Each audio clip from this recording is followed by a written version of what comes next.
আসসালামু আলাইকুম রহমতুল্লাহ বারাকাতুহু। আমি মোহাম্মদ মামুন রশিদ। এবার আমার একটি প্রতিভা নিয়ে আলোচনা শুনুন, ঠিক আছে ইনশাল্লাহ।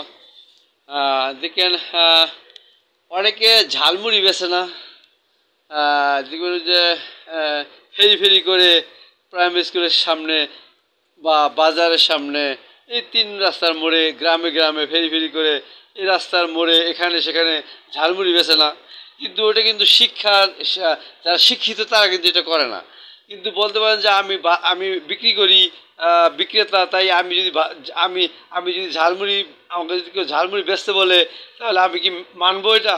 কিন্তু আমি ঝালমুড়ি ঠিকই বেচি, কিন্তু ওইভাবে না বেচলেও ওই যে প্যাকেটে ঝালমুড়ি পাওয়া যায় না, তো প্যাকেটে ঝালমুড়ি বেচলে তো আর ওই ওই ওই ঝালমুড়ি বেচা হইলো না। ওই যে রাস্তায় রাস্তায় প্রাইভেট স্কুলের সামনে, তিন রাস্তার মোড়ে বা গ্রামে গ্রামে ফেরি করে ঝালমুড়ি বেচা হইলো না।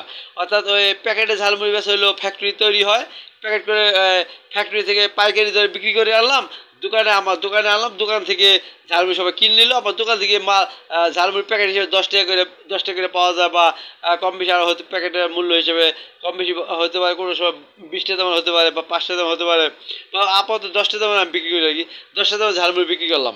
তো ঝালমুড়ি বিক্রি আমার হয়ে গেল না? ঝালমুড়ি বিক্রি করলাম, কিন্তু ওই লজ্জা নিয়েও বিক্রি করলাম না, ঠিক আছে না? আমার প্রতিবারে, ঠিক আছে না? আল্লাহ হাফেজ, আসসালামু আলাইকুম রহমতুল্লাহ।